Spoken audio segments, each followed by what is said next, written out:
Mesdames et messieurs, merci de votre fidélité et bienvenue dans l'invité de la semaine. Ibrahima Aminata Diallo est notre invité de la semaine. Il est le président de la plateforme des jeunes leaders de l'Axe pour la démocratie et le développement, PJDD. Monsieur Diallo, bonjour. Oui, bonjour Monsieur Oularé. Et merci d'être avec nous ce matin. À moi de vous remercier. D'accord, on va parler de l'actualité sociopolitique dans cette émission. Aujourd'hui, votre plateforme, quel est son objectif et comment elle compte se battre pour l'instauration de la démocratie et le développement dans notre pays? Merci Monsieur Oularé. Comme vous l'avez dit, nous sommes de la société civile guinéenne. C'est une organisation qui se veut un peu la locomotive de la démocratie en Guinée, en partant des icônes de la non-violence qui nous ont inspiré, notamment les Gandhi, les Martin Luther King, les Stéphane Hessel. Et pour cela, nous sommes fédérés au sein d'une plateforme qui est devenue aujourd'hui nationale, il faut le reconnaître. Nous sommes dans les 7 régions administratives, plus la zone spéciale de Dibreka et à Conakry ici. Et voilà, depuis que la PJDD a été créée, nous sommes en train de nous battre dans le cadre de la démocratie, mais sans violence. Parce que nous sommes dans un programme qu'on a appelé le programme Démocratie sans violence by Net Intelligent, qui est en quelque sorte un programme qui nous appuie, dont nous sommes partenaires d'une ONG allemande, le WFT, et qui nous a beaucoup appuyé et nous accompagne actuellement dans le sens de la lutte non violente. Parce que nous avons tiré les leçons, nous sommes dans une zone, parce que la PJDD est dans une zone réputée souvent de violence, et cette violence, elle est récurrente.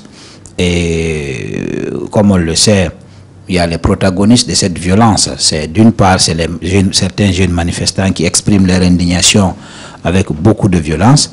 Et de l'autre côté, les FDS qui viennent pour maintenir l'ordre, qui font un maintien d'ordre des fois disproportionné et souvent qui se soldent par des violences. FDS, est-ce que vous pouvez nous définir? Oui, c'est les forces de défense et de sécurité, notamment que nous appelons ici la gendarmerie, la police, et des fois même l'armée est réquisitionnée dans le cadre du maintien d'ordre dans notre pays. Donc les protagonistes de la violence, c'est à la fois ceux qui viennent maintenir l'ordre, mais aussi ceux qui expriment leur indignation.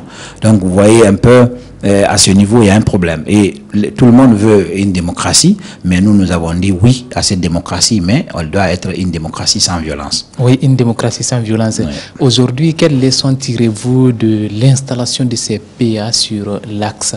Est-ce que ça contribue dans la sécurité comme les autorités le disent? Bon, écoutez, moi je pense que dans un état de droit, on n'a pas besoin de mettre les gens dans un silence forcé.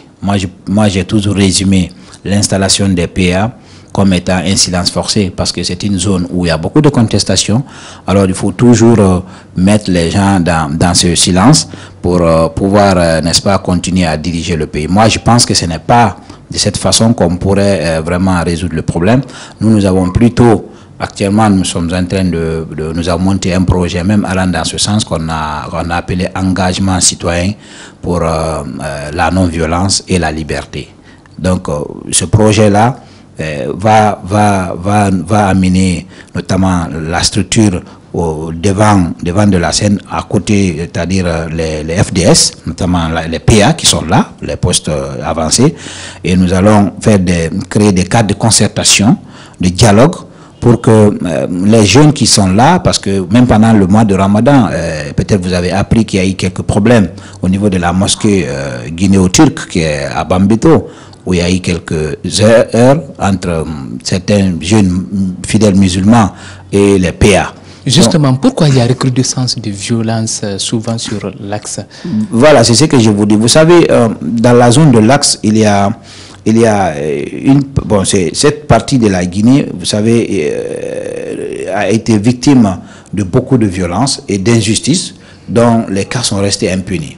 Je prends le cas de Kapororaï avec le déguerpissement au temps du président Lansana Conté, et maintenant là on est venu encore, les rescapés ont été déguerpis, plus maintenant c'est une zone que souvent il n'y a presque pas l'État est présent, mais par la force. Il y a plus de gendarmerie, de police que d'écoles publiques. C'est ça. Est-ce que c'est ça qui fait remonter les fièvres politiques ou d'une part aussi, c'est une zone c'est un fief du principal parti de l'opposition. Il faut le reconnaître. Voilà, ça aussi, ça fait partie parce que ce n'est pas que les militants de ce parti qui est là, mais la majorité dominante dans cette zone, c'est les militants de l'UFDG. Donc, à partir du moment où leur leader a la quête du pouvoir, il est là et ils aussi font recours, n'est-ce pas, à leurs militants pour faire des manifestations.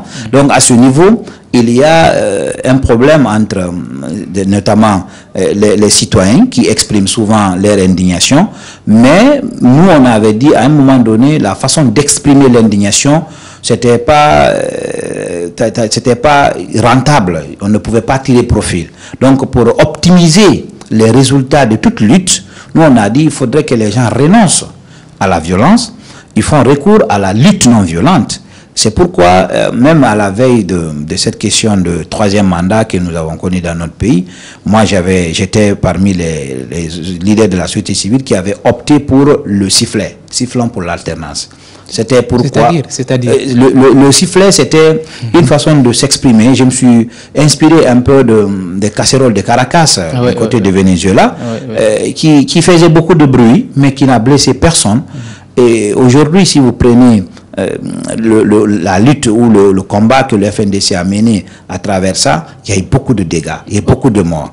Et donc, nous, on a voulu qu'il y ait vraiment qu'on s'indigne, qu'on exprime notre indignation, mais qu'on renonce à la violence et qu'on fait recours à une méthode pacifique pour le sifflet. Pour vous appuyer dans votre intervention, on a vu ces derniers temps surtout les manifestations contre le troisième mandat, le double scrutin.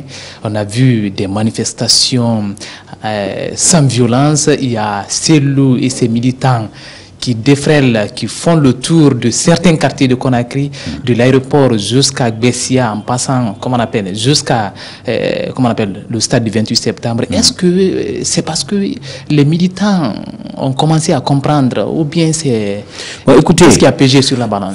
Monsieur Oulare, je peux vous dire que notre plateforme a eu un impact positif dans cette zone de Conakry. Parce qu'au début, on était très mal compris, mais au fur et à mesure que les choses évoluent, pour un départ, celui qui parlait de la non-violence dans la zone de l'Axe, l'intéressé était directement classé comme étant quelqu'un qui est acquis à la cause de la mouvance. Aujourd'hui, est-ce que ce projet là continue? Bien sûr que le projet continue, il est en sa deuxième phase, mais vous savez, généralement, le problème des projets, quand les projets durent beaucoup, au lieu que ça résout des problèmes, ça génère beaucoup plus de conflits. C'est ce que nous sommes en train de constater actuellement.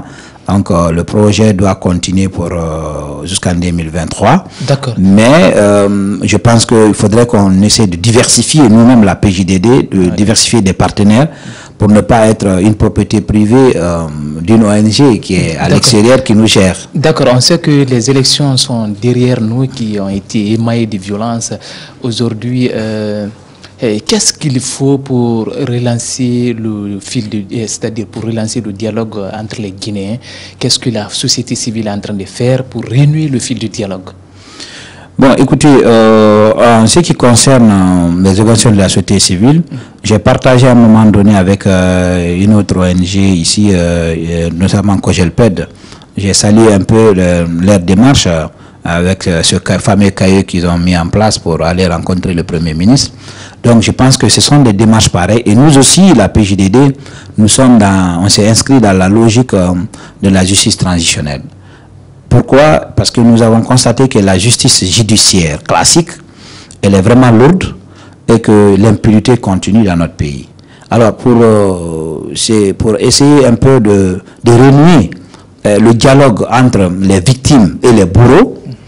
Il faudrait mettre en place ce concept de justice traditionnelle qui n'est qu'une partie de la justice judiciaire, mais qui est beaucoup plus souple que la justice judiciaire classique que nous connaissons, notamment dont les citoyens accusent. Et nous savons que la justice en Guinée, souvent, elle fait source de frustration. On dit qu'elle est inféodée et qu'elle est souvent contrôlée par l'exécutif. Donc, pour éviter ça, la justice transitionnelle de par sa souplesse, est un moyen qui permet d'aller vers la mise en place des comités, notamment la commission vérité, réconciliation et réparation. Donc, quand on a ces 4 types de comités, dans les quartiers, dans les villages, dans les communes rurales, urbaines, à mon avis, la question... C'est ça que vous appelez justice transitionnelle. Oui, la justice transitionnelle, c'est ça. C'est okay. En quelque sorte, c'est un passage. Oui. C'est juste une sorte de plateforme de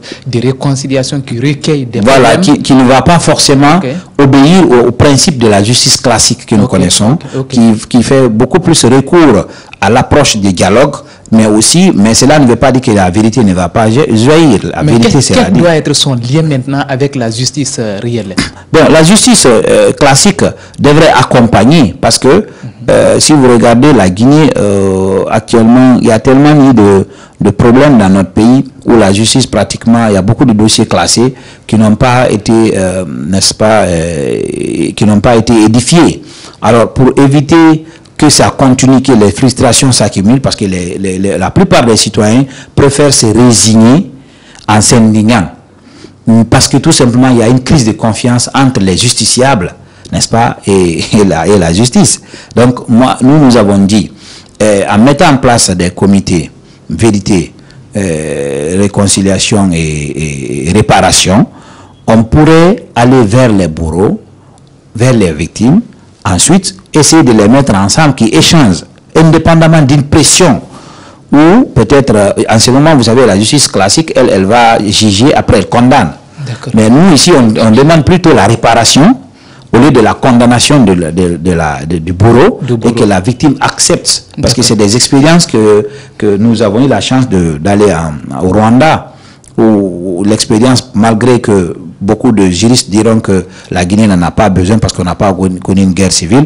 Mais je rappelle que la justice transitionnelle, c'est-à-dire, elle s'applique dans différents types de cas. C'est quand, par exemple, un État est fragile, on peut faire recours à la justice transitionnelle. Quand aussi un État vient de sortir d'une guerre civile, la même chose, ou bien d'une dictature. D'accord. Donc tous ces aspects-là peuvent être un moyen pour faire recours à la justice transitionnelle. Pour terminer, pour clore avec cette question de relance du dialogue, comment on appelle votre plateforme a-t-elle accueilli la mise en place d'un cadre de concertation permanent sollicité par le président de la République? Bon, oui, nous avons pensé que même c'est venu tard. C'est comme ça nous pensons. Ça devrait être plus tôt, mais on dit mieux vaut tard que jamais. Pour l'instant, nous, en tant qu'organisation, nous accueillons cela. Et sauf que le hic, il y a un problème, parce que pour dialoguer, il faut 2 camps. Et si l'un des camps dit qu'il n'y a pas de... Bon, ils ne vont pas dialoguer. Notamment, on a vu l'actuel chef de file de l'opposition. C'est vrai, le président Sylou et son groupe sont remontés. Que vraiment, ils ne vont pas, parce que le dialogue n'a jamais abouti en Guinée. Alors, à mon avis, il faudrait garantir... Est-ce que vous les comprenez dans leur... Je suis entièrement d'accord, moi je les comprends, parce que c'est vrai, il y a eu tellement de dialogues en Guinée, mais ça n'a jamais été respecté. Et les clauses de ces dialogues, généralement, ont été toujours violées. Alors, si tel est le cas, à quoi sert de dialoguer? Donc, moi je pense que même, quel que soit le problème, même les 2 guerres mondiales, on a fini finalement autour de la table. Oui. Donc, moi je vais inviter les protagonistes, notamment d'accepter cette fois-ci, ne serait-ce que par une garantie peut-être de la médiation internationale, peut-être avec les institutions internationales ou l'Union européenne ou bien l'Union africaine ou la CEDEAO, avec beaucoup de sincérité, qu'on essaie de sortir de cette crise, parce que vous avez vu, on ne peut pas continuer à vivre comme ça, et aujourd'hui c'est des sanctions qui tombent sur certains responsables de notre pays. C'est vrai, on va en parler, on va en parler, monsieur Diallo. Chers téléspectateurs, ne quittez pas, on marque juste une pause et on revient pour la suite de cette émission avec notre invité qui est Ibrahima Aminata Diallo, qui est sur ce plateau avec nous tout à l'heure.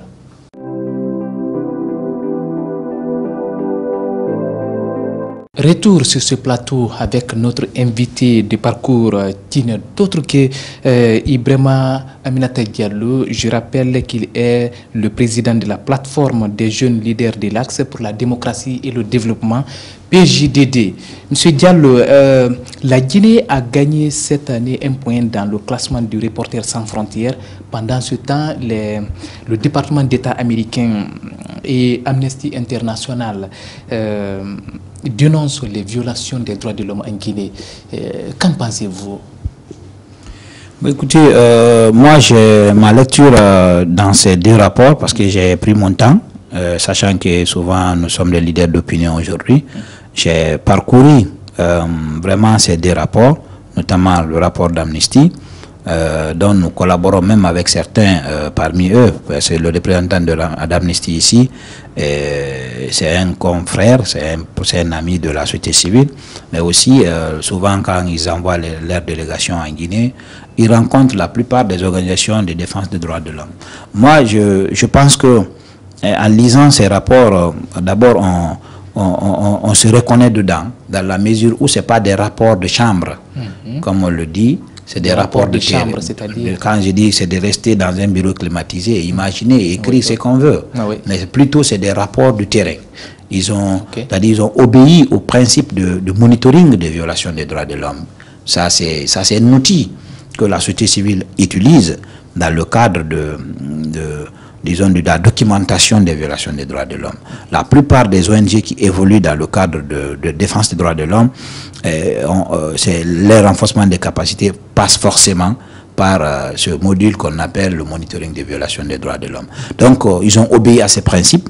Alors, d'où les résultats de ce monitoring a donné ce que nous avons vu dans ce rapport. C'est la même chose que le cas de Human Rights Watch, c'est la même chose que pour le cas de rapport des Américains. Moi, je pense qu'on n'a pas besoin de se mettre ici à nier les faits.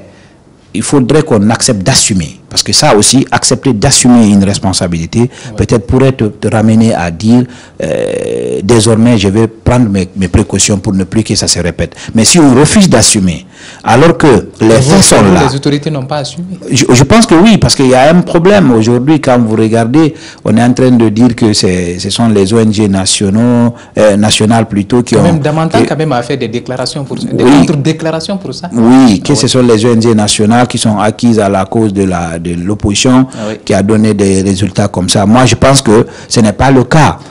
Il faudrait qu'on soit juste et responsable. Je rappelle juste le cas du général Bafoué, quand il y a eu en flagrant délit le cas de la femme qui a été utilisé un bouclier, le cas du marché de Coloma où on a montré carrément la CMS en train de brûler des tables des pauvres femmes. Et sa sortie médiatique, c'était justifié pour dire que la police était infiltrée.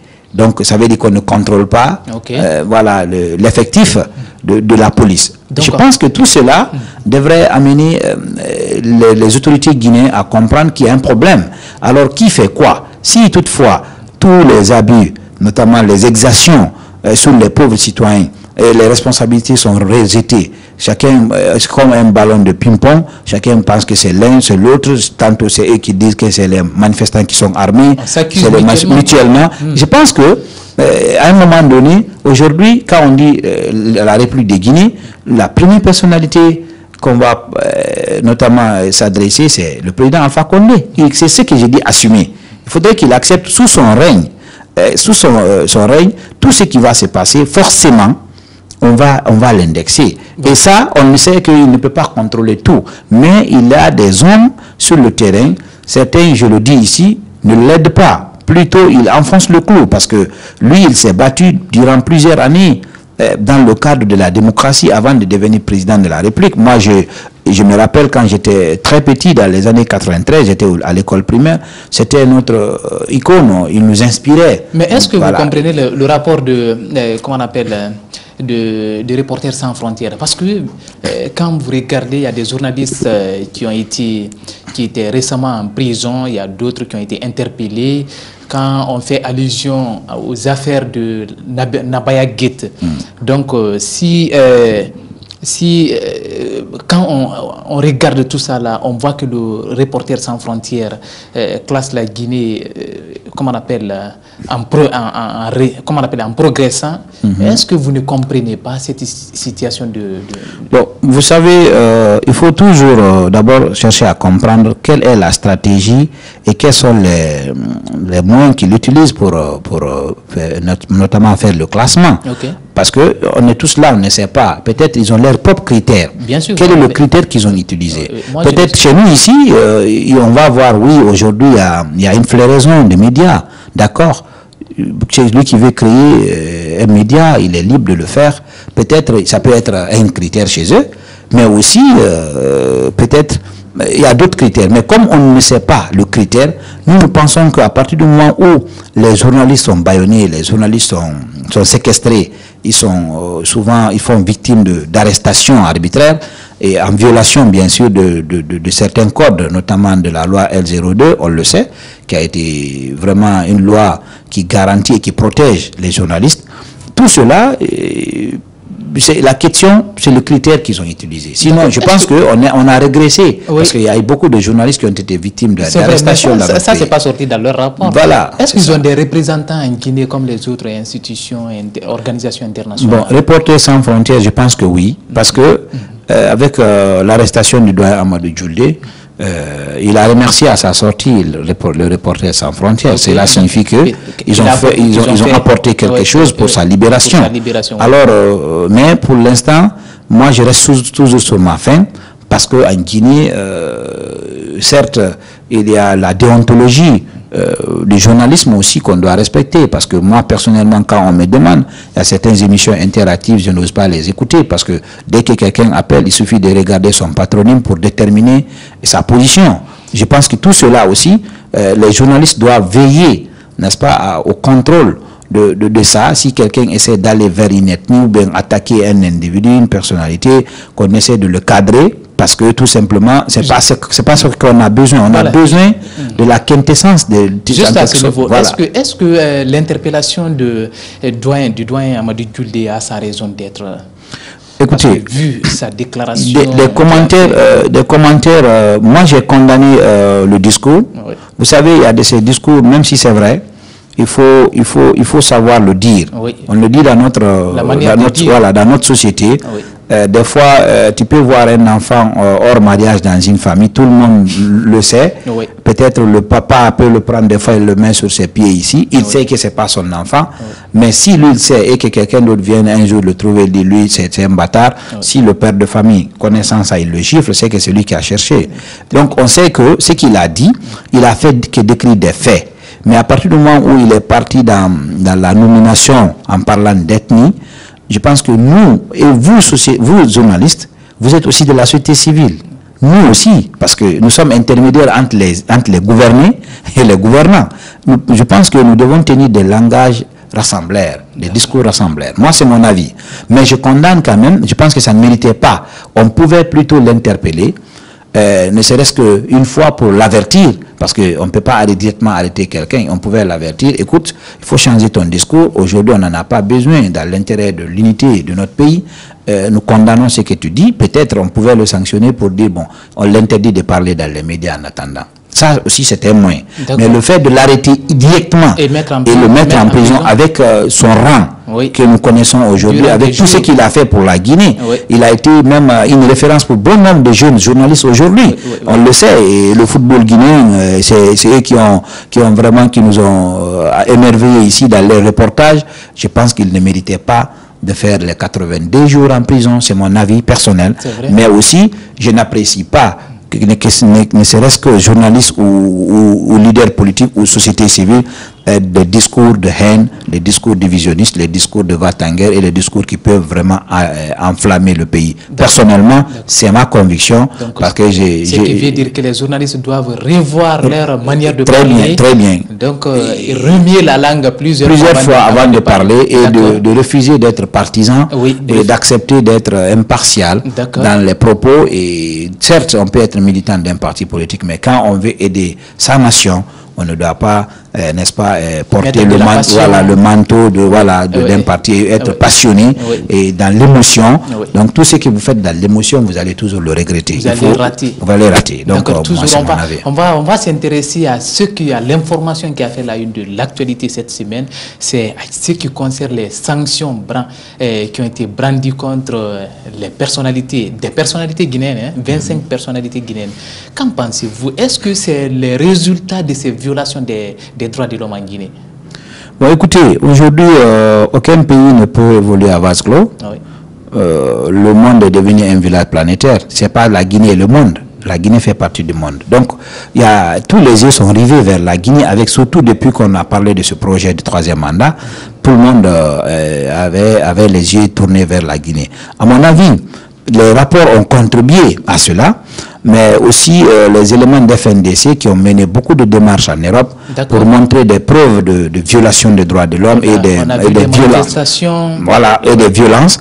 À mon avis, cela aussi a contribué à cela, dans la mesure où aujourd'hui notre pays, la Guinée, nous avons fait exception à la règle, c'est le cas de la Côte d'Ivoire aussi. On fait exception à la règle, c'était la sous-région qui était beaucoup plus appréciée par l'Union européenne, la CEDEAO. L'exception c'était le Togo, mais aujourd'hui maintenant la démocratie commence à avoir des problèmes dans notre sous-région. Sinon avant, entre l'Afrique de l'Ouest et l'Afrique centrale, on le sait que vraiment la distance elle est très grande entre les deux régions. De l'autre côté, on n'a que des dirigeants qui ont plus de 30 ans, qui ont fait 40 ans au pouvoir, et pratiquement la démocratie n'existe presque pas, il faut le dire comme ça, dans l'Afrique centrale. Quand on tient compte de ces sanctions contre ces personnalités citées, qu'est-ce que cela pourrait changer dans le comportement des Guinéens ou de ces dirigeants-là? Qu'est-ce que ça peut apporter au peuple de Guinée?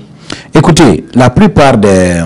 Est-ce qu'il est possible d'abord d'exécuter ces sanctions, parce que c'est seulement une trentaine de députés sur 700 qui ont adopté... Oui, je vais vous dire que les députés européens ne fonctionnent pas comme ça, c'est pas une question de majorité, c'est des projets qu'ils font. Après, ils font passer ça au niveau de l'ensemble. C'est quelques députés. La Guinée au rouge. Voilà, c'est quelques députés qui ont fait le projet, ils ont proposé et ça a été validé. C'est ce que vous devez comprendre. C'est pas parce que c'est 25 ou 10, si toutefois ces 25 là disent que ça c'est un projet et on valide et qu'on vote. Donc on regarde ça a été voté. Voilà, ça a été très bien. C'est quelques députés qui ont eu l'idée de ce projet, mais le projet a été validé. Donc dans l'espace de l'Union européenne, les 25 personnes qui ont été citées ne pourront pas aller. Mais je pense que c'est eux qui ont beaucoup plus à perdre, pas l'Union européenne. Ceux qui sont sanctionnés, je donne l'exemple, la plupart de nos cadres, ils ont des maladies. Ils sont malades, ils doivent se soigner régulièrement, aller en Europe, se soigner. Si on les interdit d'aller, vous avez vu, ils vont vivre comme vous, comme moi. Ça veut dire que leurs jours seront comptés parce que tout simplement, ils ne peuvent plus maintenant aller se soigner. Ça, c'est un autre facteur qu'il ne faut pas négliger. Mais aussi, ils ont leur famille. Bon nombre, ils ont leur famille en Europe. Ils sont là, mais ils ont leurs enfants qui sont en train de faire des hautes études en Europe.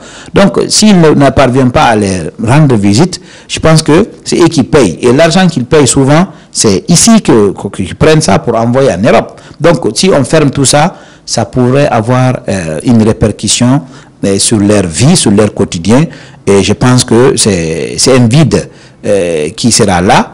Et difficilement qu'ils pourront combler ça, parce que quand j'ai suivi la sortie du général Bafoué avec vraiment des gilets même qui n'a jamais tué même un chien, c'est pour vous dire que c'est un problème aujourd'hui au niveau de toutes les personnalités citées. Ils vont vous dire peut-être devant les gens qui n'ont pas peur, que ça ne les dérange pas, mais au fond, ce n'est pas le cas. Psychologiquement, c'est un coup très dur. D'accord, c'est un coup très dur. Maintenant, est-ce que vous partagez le même avis à ceux qui pensent que cette sanction ou ces sanctions est une ingérence dans les affaires guinéennes? Écoutez, vous savez, il faut que les Guinéens qu'on sorte de cet orgueil en disant que nous sommes souverains. La souveraineté, c'est vrai, on est souverain, mais on ne peut pas se développer seul. Si on ferme la Guinée, n'est-ce pas, les Guinéens qui sont là finiront par quitter le pays. C'est vrai. Ils vont aller. On ne peut pas vivre, je dis bien, en vase clos. Donc, cette souveraineté dont nous parlons, il n'y a pas une question d'ingérence, c'est une question de négociation. Si vous et moi voulez qu'on travaille ensemble, je mets un certain nombre de principes en place.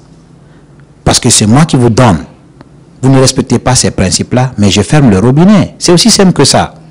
Nous n'avons pas grand-chose à apporter, par exemple, à ces députés européens. Ils viennent en Afrique juste quand il y a un problème, généralement. Sinon, ils sont chez eux.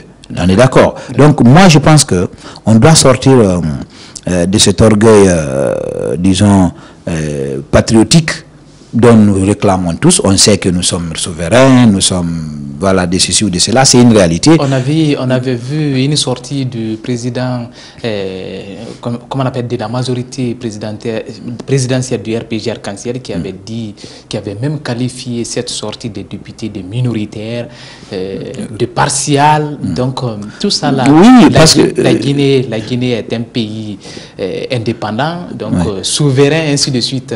C'est pourquoi je vous dis, il n'a pas compris comment fonctionnent les eurodéputés. D'accord.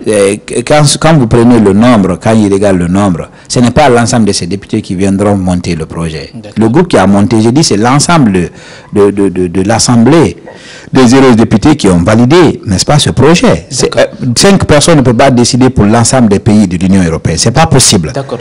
L'objectif de tous ces combats, c'est comment décrisper la situation en Guinée. Aujourd'hui, quel est votre message quand on pense que, quand on voit que certains leaders politiques sont emprisonnés, d'autres sont interdits de sortir du pays? Moi, je pense que, à mon avis, le président Alpha Condé devrait revoir un peu sa stratégie. En tant que un doyen qui est beaucoup plus, qui connaît déjà c'est quoi une lutte, qui connaît comment il est venu au pouvoir à travers beaucoup de combats avec les différents régimes qui sont succédés en Guinée, il devrait plutôt ouvrir la Guinée. Ouvrir la Guinée signifie d'abord il faut ouvrir les frontières. D'accord. Parce qu'aujourd'hui, il y a un problème. Ça a été le cas du discours de Amadou Djoulé par rapport au Fouta. C'est pourquoi il avait parlé de l'ethnie. On a fermé les frontières, il y a la Guinée-Bissau. Mais quand il parle de la sécurité nationale... Oui, écoutez, on n'est pas menacé, de sorte que aujourd'hui, il y a plus d'insécurité à l'intérieur ici qu'à l'extérieur de la Guinée. On a vu un député Kourouma tout récemment qui a été victime d'attaques, n'est-ce pas? Et voilà, et c'est pour vous dire que même vous, M. Oulare et moi, on n'est pas à l'abri. Les gens peuvent ne pas aimer ce que nous sommes en train de dire. Alors, ils peuvent jouer un autre rôle de façon négative pour nous nuire. Alors, moi, je pense qu'il faut ouvrir les frontières. Ça, c'est un. Deuxièmement, il faut libérer les prisonniers dont certains ont dit politiques et ils disent que ce n'est pas des prisonniers politiques. Oui, Alpha Condé dit qu'il n'y a pas de prisonniers politiques. Et moi, je pense que c'est des prisonniers politiques parce qu'ils appartiennent à un parti politique qui est c'est-à-dire le principal parti de l'UFDG. Il faut les libérer.